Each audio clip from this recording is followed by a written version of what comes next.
This episode is brought to you by Anchor.fm. If you haven't heard of Anchor, you should definitely check them out. It's a super easy tool that anyone can use to create and distribute their podcast.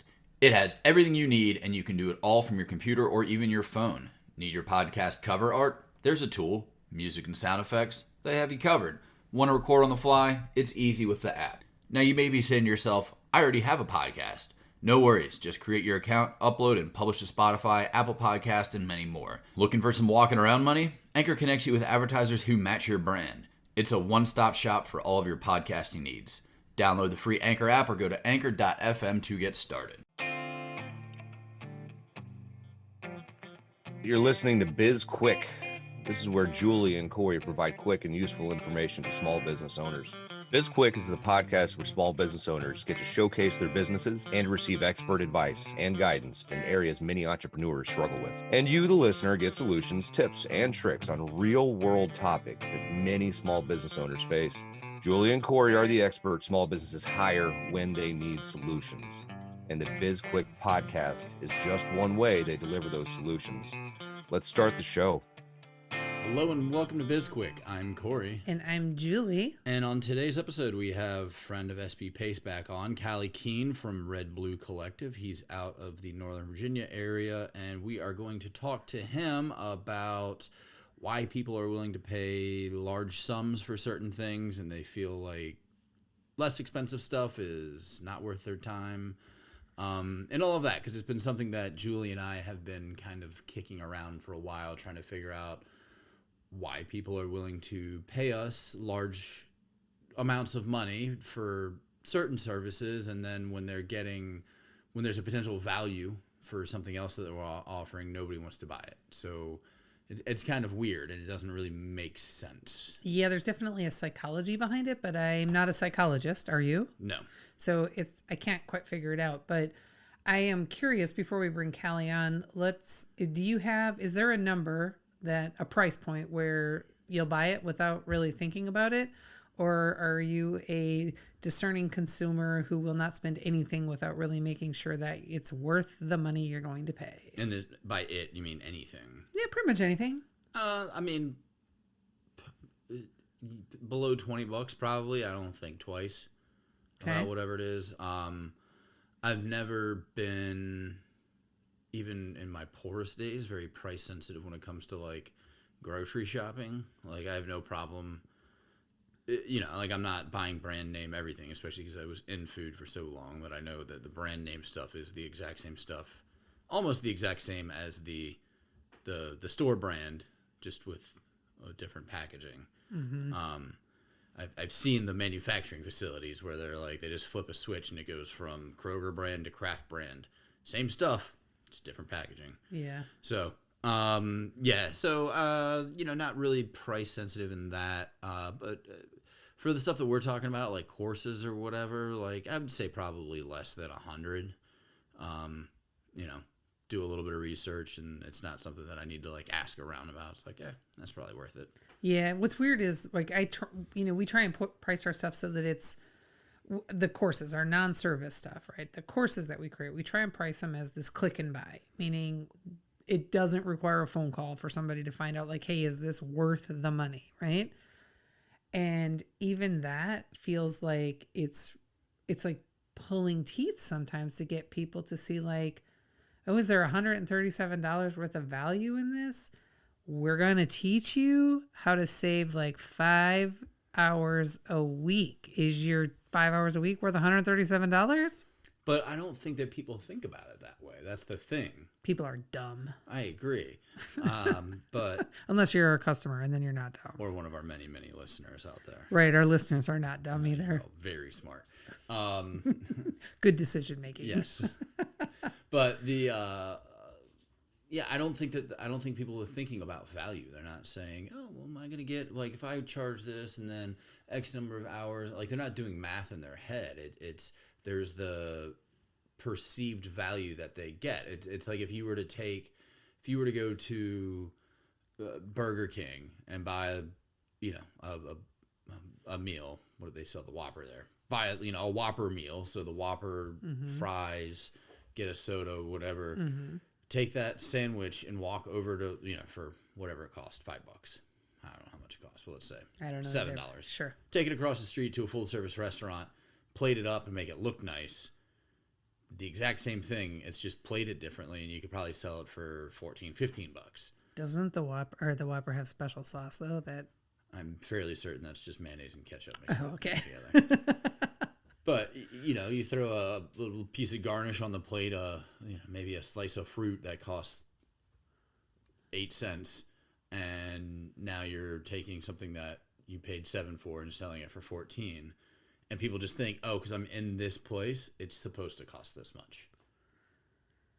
And vice versa, you take a nice ribeye steak and a baked potato from name a restaurant and package it up in a Burger King bag, and people are like, oh, I wouldn't pay more than $9 for that. When it's a $30 meal from a regular restaurant.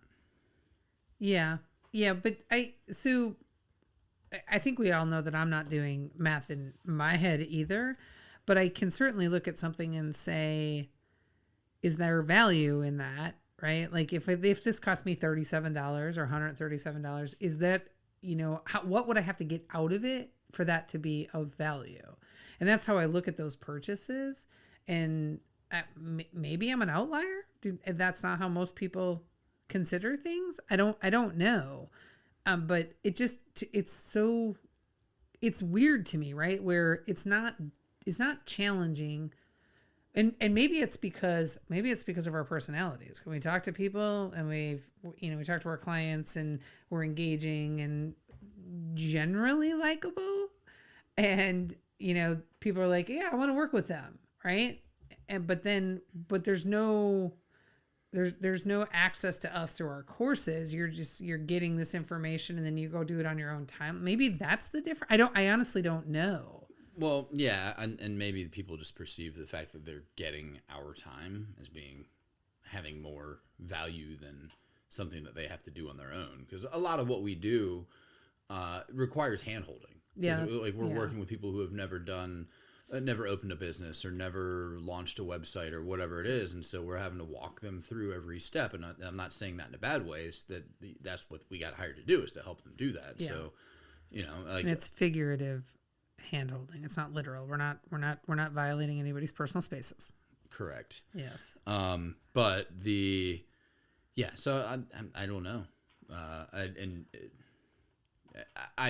If I knew the answer, we wouldn't be having this conversation right now. I know. If I knew it as well. Let's see if Callye knows it. Maybe he's got some information for us that might solve this problem, might unlock this lock for us. All right.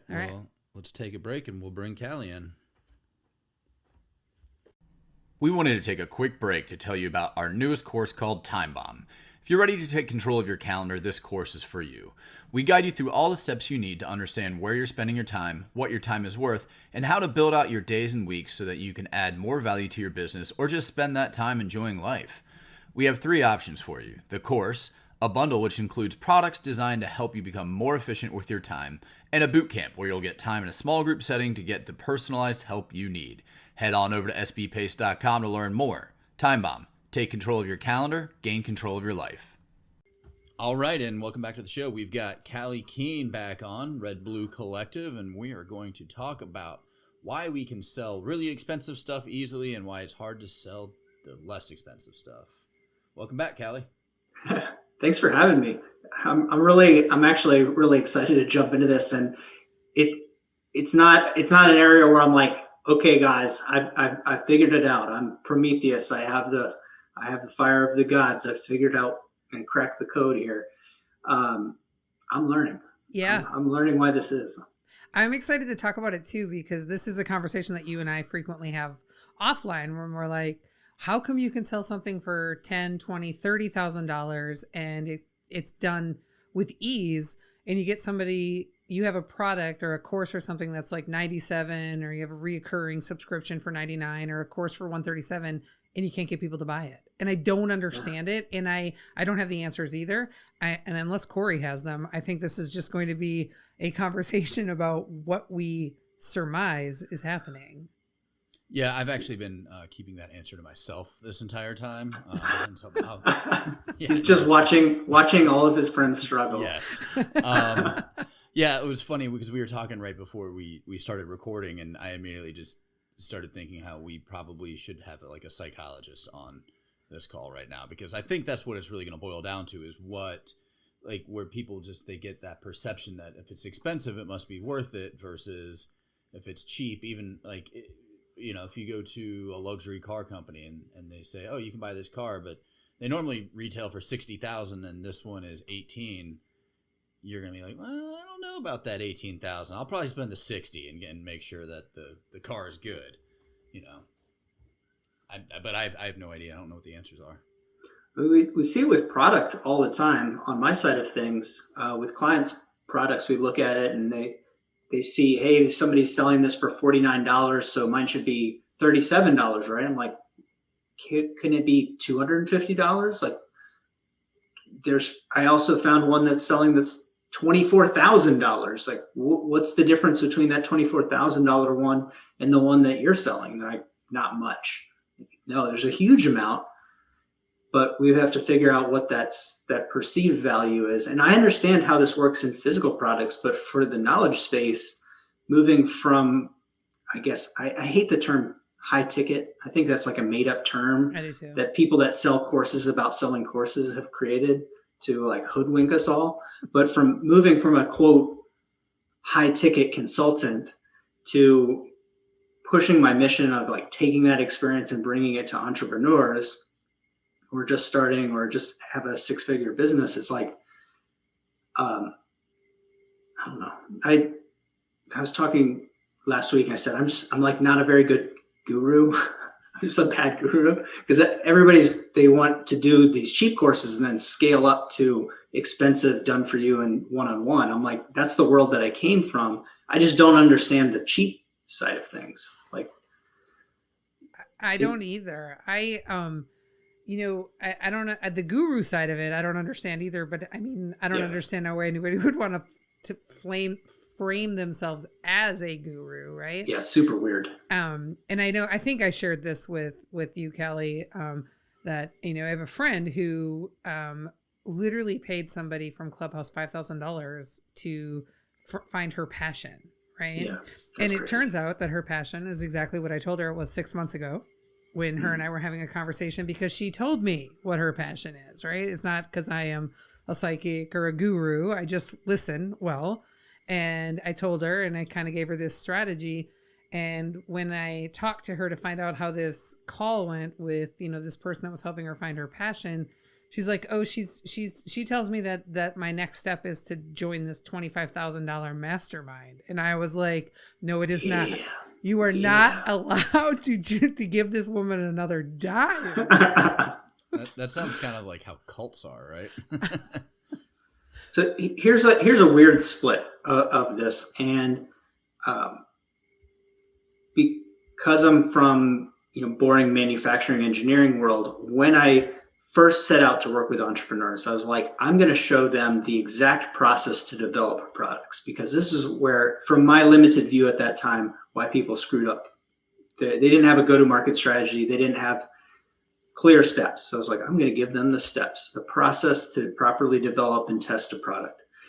And I was extremely wrong, right? It does solve a problem, but there's a whole network of issues. And one of the big things is, from like, entrepreneurship is basically a personal development game that, in large, a lot of people have mental hangups that challenge them. And so there's this component where mindset is a huge piece that pushes people forward or pushes them past barriers. But that opens the door to all this like shenanigans, right? Of totally pointless courses where there's no end result.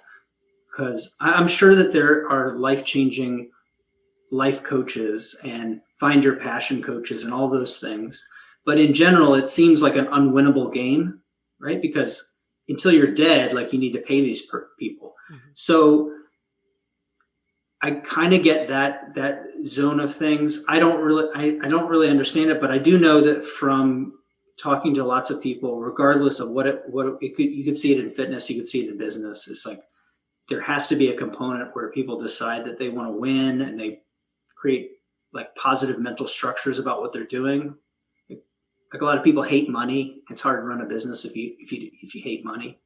It's like a common one, but I don't know. I think on the lower end, so this will be like my first piece, is like on the lower end, it's really easy to be associated with people that are selling total fluff.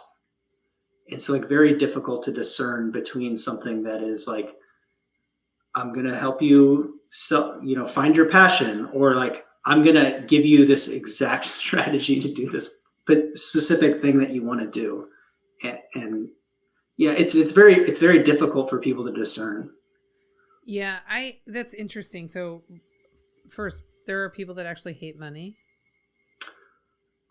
Yeah, actually. So in my universe, inventors, people that associate, as inventors, they really dislike business and marketing in general. I have flat out had people tell me that they won't run Facebook ads because they think that ads are annoying. I'm like, okay, this is 2016. If you put $1 into Facebook ads, you just make money. It's just like ridiculous. And I don't think ads work because I think they're annoying. Okay. But yeah, there's people that maybe run like a B Corp, or they run a not-for-profit, and they have like a adverse identification with money. But a lot of people that identify themselves as makers or inventors, and they say, hey, I have this thing that I've created. I made 100 of them and they sold out and people want them. But like, I don't want to sell them for too much money. So I make them for $10 and I sell them for like $15. How can I turn this into a business? I'm like, dude, you're not even counting your time. That's like $10 worth of materials and you're selling it for like you'll never make money. Like you're already bankrupt. You've already lost your house. Like, before you even started, yeah. It's over. Yeah.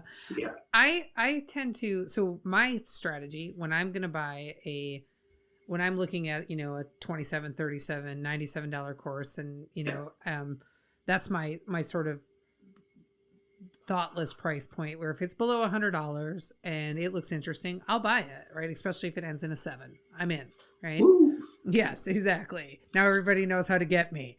And I look at it from the perspective of, I only have to get $37 worth of value out of this, or $97 worth of value, right? So if I'm looking at, like, I've bought like, for $37, I bought like this 12 months for 5 different types of coaching businesses. Like maybe it was like a fitness coach, like an online like life coach, a business coach, like 5 different types of coaches. Each one of them had 12 months of content ideas, video content ideas, and it cost me $37. And I was like, that is at least, just given the number of options, that's at least 2.5 years worth of content that I can use. That's certainly worth $37 that I don't have to think about, right? So I kind of look at them from that perspective.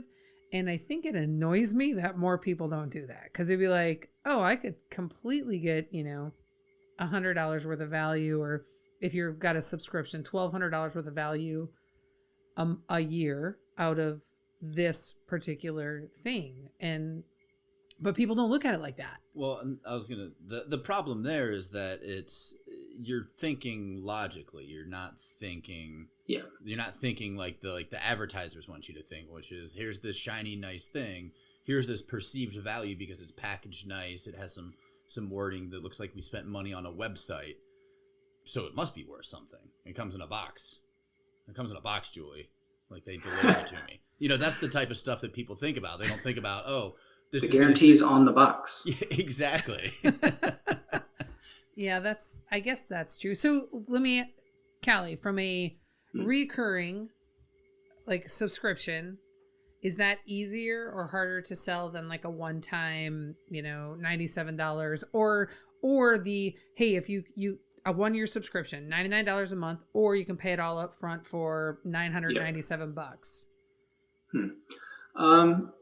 Yeah, it's super interesting. Yeah, I just launched an offer like that, and part of it is because I think by doing things like this, it kind of hacks my learning. It forces me to go into a perspective and understand this a little bit better.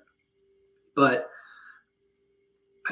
I feel like this is the most difficult lift, is that low ticket subscription.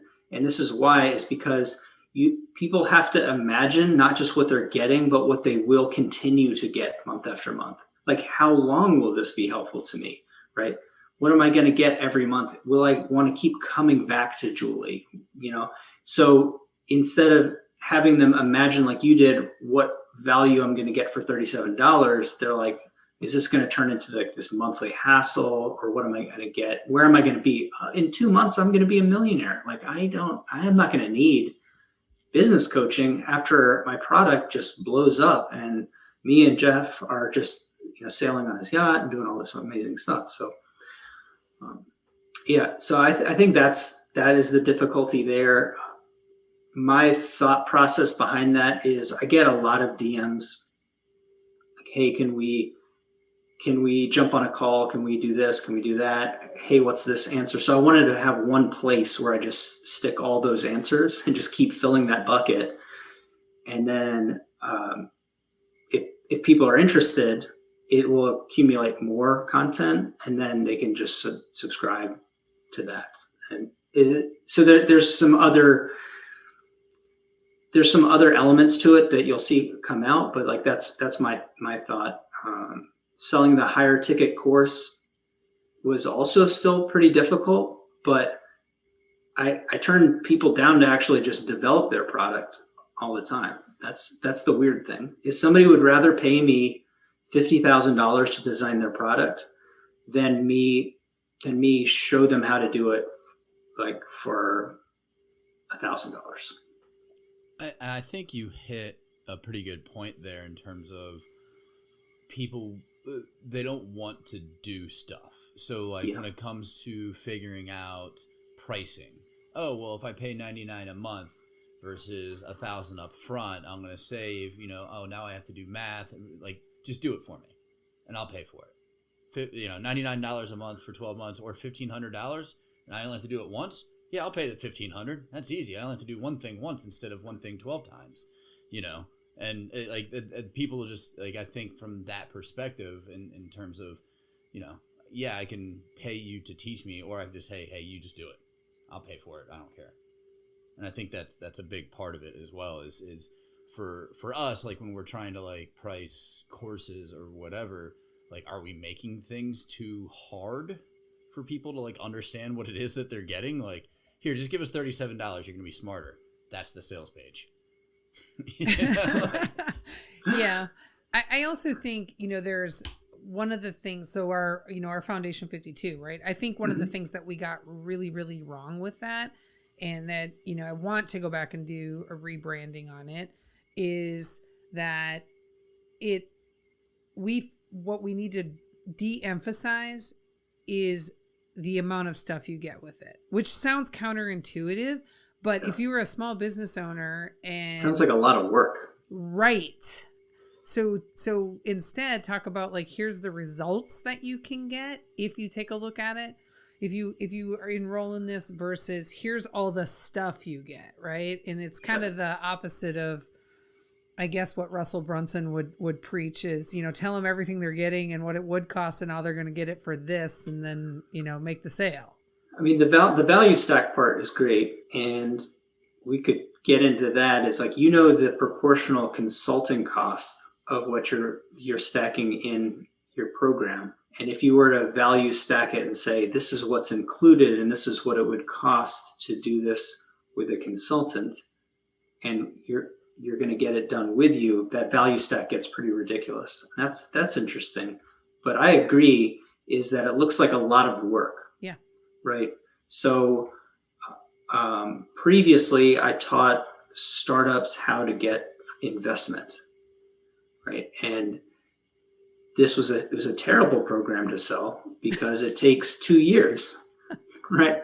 And I was like, I know a lot about this subject. I can show a physical product company how to go from I have an idea to getting investment, one of several ways, right?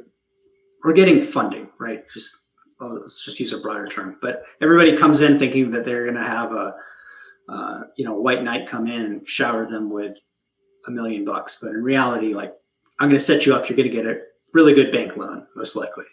But it was a terrible program to sell. It's just terrible, because you look at it and the amount of work, you're essentially building a business plan and getting traction so you can get investment. It's really boring. Whereas fast forward right now, you have NBA, which I'm going to rebrand as Insiders and be a month to month. You have access to the program, but it's more of a group coaching type thing, continual. Really, all that most people cared about was how to do collaborative launches. That was it. So the feedback on it was, it's got all this stuff, but they would pay 5-10 times as much to just learn how to do collaborations with influencers, which is like one possible outcome that you get, because that's the shiny ball. And now I'm like, feel I feel morally turned off. Let's just say bankrupt. I was going to say bankrupt. I'm just like, that's it. I'm going in full guru mode. But like, yeah, I feel like you can't properly utilize that strategy unless you put all the other pieces in place. But that was people's takeaway. They're like, I want to do it like this, because they think that that's going to unlock all of their problems. So do I make something smaller, or do I streamline everything so it allows you to do that properly? I don't know, but I still don't know how to sell something for $47, how people do that. The customer acquisition cost is, $25. I don't know that somebody that pays $25, they're going to scale up to want to pay $5,000 a month. I don't think that that's a linear path for people. Yeah, that's not on the ascension ladder. 25 to 5,000, probably not, right? Yeah, so it's all really interesting to me, but I'm curious if you've given any thought to sort of some, I don't know if this question will make sense, but I'm going to throw it out there. You two are smart. You'll figure it out. If what is some A/B testing that we could do around, like a high ticket, or like a high ticket item versus a low ticket item, and kind of figure out like what is driving people? Like what sort of factors can we throw in there, or what can we do to test it to see, like basically hack the system so that we figure out like, okay, I know how to sell $100 course, right? Like what kind of A/B testing could we do around that? So my coach I'm working with just says, don't do it. He says, don't do it, because it's like, it's the Olympics of selling an online product. It's easier. So your customer acquisition cost is, you can afford to pay $500 for a client if you're selling a $5,000 item easily, right? But with the way that Facebook ads and even Google pre-roll ads are running, you could pay $50, $100, $200, and if your product is $100, it's really difficult. Whereas once you have sold the higher end product, maybe your list is really large and you can do a soft launch into your list. Maybe there's, maybe it's a clear ascension ladder. Like, it's just a piece of the bigger piece. I don't know, but what's funny is that he's doing lower ticket stuff. Your coaches? Right? Yeah. So his product is between $5,000 and $8,000 a year. But as of right now, he keeps releasing like $200, $300 offers. If you're part of the direct coaching, you just get all these offers for free. But I'm just like watching him build a Facebook group with 6,000 people in a week. And I think what he's doing is he's just spending a crazy amount of money, and he knows that a certain percentage of those people will then convert. So it's almost like he can filter out the people that do the work at the cheaper level and then identify who's getting wins and then convert them over to a higher ticket sell, which I understand that. But he's like just sell expensive stuff. And I'm like, man, you sound like what I tell people about products. So I don't know. Yeah, I don't know. I mean, I read I'm not going to get the math right, but or the numbers from the study 100% correct, but they did something where it was just people's just assuming when it comes to like discounts of items, 10% off a $10,000 item seems significantly better than 10% off a $10 item. You're getting the same percentage, you're saving the same percentage. And then, they were doing stuff like that. And it's just funny how people think like when it comes to math and like, how can we test that? And I don't even know if it's possible. I mean, because also I don't want to throw a bunch of money at this just for fun. If we could get a grant. Yeah. Well, I was kind of thinking like we could take like Time Bomb, or we could take Foundation 52. We could take Foundation 52, right? And we could sort of rebrand it based on the value people get out of it. And we could create we could do value stacking. That's what it's called, right? Mm-hmm. Yeah, we could do value stacking in there, throw some other things. So you get, figure out like the different stuff to put in there. We can pull out some, pieces of content from some other things to toss in there. We could toss in a couple hours of coaching, whatever, right? And we could just sell it at this ridiculous price of like, $7,000, $7,500, right?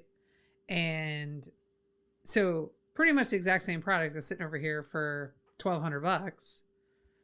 We're gonna demonstrate it as with a value chain or value stack, yes, and create a really cool sales page for it and see what happens, right? Yeah. And I just, it would be crazy to me though if people were like, oh, I'm gonna buy that, I'm out, oh hell yeah, I'm in on that. So with yours, it's so linear, like, and instantly implementable. I would see somebody maybe getting the lead magnet, mm-hmm. doing the quiz. I'd see somebody then buying the product, and then on the checkout it says, you have your authority video, and it gives them, hey, I'm going to give you this one-time offer to discount. So you're going to save this time, and then you're going to implement it in your business on our larger program. So for people that have purchased this program, we're going to give you a special discount. This is all the stuff that you get. And they say, no, I don't want that. And then it gives them a down-selected offer of, hey, do you want to add additional coaching hours to work through the content of Time Bomb to accelerate your success? And maybe it's a ridiculous value. It's like $99 to talk to Julie for an hour. That's fantastic. And that gives you an opportunity to one-on-one build some authority. So you see that structure a couple different ways, because that additional, what do they call it, downsell, mm-hmm. looks really, really cheap after the upsell. Yeah, exactly. Yeah. It's like, hey, well, I can walk you through the hot points of all the things that we just tried to sell you that you didn't want because you're not ready. And you can just get these ad hoc hours for this much money. And I don't know, there's so many strategies out there, but it just blows my mind, because I see people selling things that are very expensive, like that life purpose product. And I see the pieces that are in what I work with people. And I'm like, if I just sold this, it would work. I think that it would work, but it wouldn't contribute to what my personal mission is. I don't think people would get the same level of success. So it's like, you got to hold steady though, right? You can't sell out. Yeah. I mean, it's a brand building play at the end of the day. It's like, I already have a business doing this. It's just like, that's the big push. Is like, I'm sure you get this too. It's like, hey, if you do this for a living, like, why are you selling a course? It's like, because it gives me the ability to scale all the things that I learned over here to help more people. Right. Yeah. But it's just so murky because of the industry. So It is. I'm determined, much like I'm determined to master sales funnels, I am determined to crack the code on why that $137 course is so much harder to sell than a $20,000 product or service. It's mind-boggling to me. Really, really mind-boggling, but we'll figure it out. We'll get there. Yeah, so people say stuff like, oh, you come up with that $137 and then you just put enough value into that bucket where it makes it worth it. And I totally disagree. I do too. I mean, I see people like, they're like, here's 200 headlines that convert. Like, here's this SEO cheat sheet. And I know that they just went to Ahrefs and to like SEMrush and just did a quick search, copied all of the headlines and put it into a spreadsheet, and then they're selling it to people. That's all they're doing, right? And here's this productivity hack booklet. And I'm like, this is the same booklet that is just somebody else's. It's a different version of somebody else's booklet. It's the same stuff, like over and over again. You could just get it through a Google search, but that's what people want. Those are the hot objects. So I'm surprised that like Time Bomb isn't a huge like runaway success, because that is the number one thing. That's what I struggle with, To everybody. So why didn't you buy it? It's $137, Callye. Because I keep filling my life with too many tasks. And I'll tell you, this is my personal thing, is like, if I get it, that's one more thing I've got to do. So I got to take something off of my plate.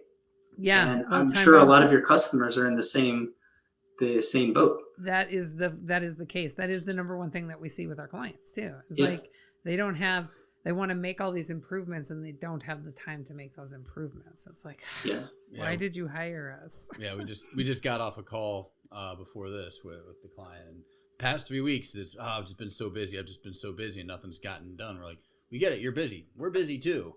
But we're still doing our job over here. But whatever, that's just life. But we have to start wrapping this up. So, Callye, if you wouldn't mind letting everybody know how they can get in touch with you or find out more about you.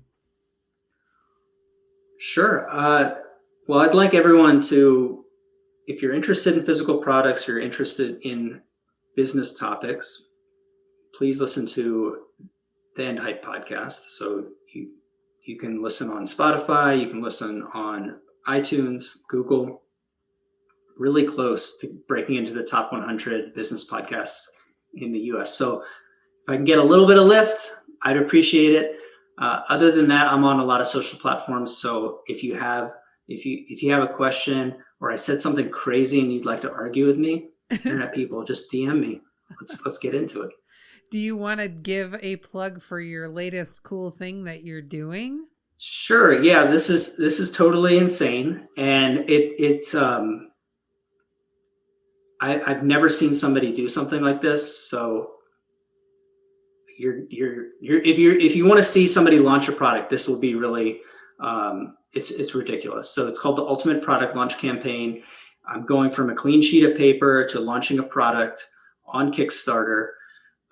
We have some plans in the works to show getting that on Amazon, and we have a whole another program lining up that should be really interesting. But selling this thing, we're going to do the second week. We did customer niches, market niches last week. This week, we're going to talk about customer stories and how that enhances everything. But we're going to go through every single step. I do a live every single week and walk through like my process using a cheat sheet that you can get a hold of and the math of how I come up with an idea and how we launch an idea. So will I be successful? Will I be a failure? I don't know. You got to tune in. So that's redbluecollective.com/product launch. That signs you up for the email. And if you'd like, I have a whole private community that we're building out. That's the hub of all of my content. And that's the End Hype movement. And we're doing that on Mighty Networks. It's really cool right now. And it's going to grow every single week as this thing launches. So Ultimate Product Launch Campaign. Yeah, we're following along and super excited about it. So I've loved what I've seen so far. Yeah, and thank you, Callye, for joining us and giving us your time and insight today. And thanks to all of our listeners. All the information that Callye gave will be in our show notes, so you can check those. Yep, and you can connect with us on social media. We are on LinkedIn, Twitter, Instagram, Facebook, and we have a YouTube channel. I just put out a shameless plug on Facebook asking for people to help me be less of a loser by subscribing to our YouTube channel. So, y'all, if you're listening to this, go subscribe. Help me on my Less of a Loser campaign. You can also reach us on sbpace.com. And speaking of podcasts and being number one, we are nowhere near the top 100 business podcasts, but we would like to start working towards that. So subscribe to our pod and like it and give us a review on whatever platform it is you use to listen to podcasts. Yeah, we love feedback. 1 star, 5 star, whatever you got, we're going to take it. You can reach out to us about topics as well. You can do that on sbpace.com. If you're interested in learning about something, we're probably interested in talking about it. Oh, we have a book. It's a #1 bestseller on Amazon. It comes with a digital workbook, and it's called Seriously Now What? A Small Business Guide to Disaster Preparedness. And if you've already bought the book, you should go review it. Nice work. Thank you. Everything. I got it all. Got it all. All right. Well, that is it for today's podcast. I'm Corey. And I'm Julie. And this was BizQuik, helping small businesses across America.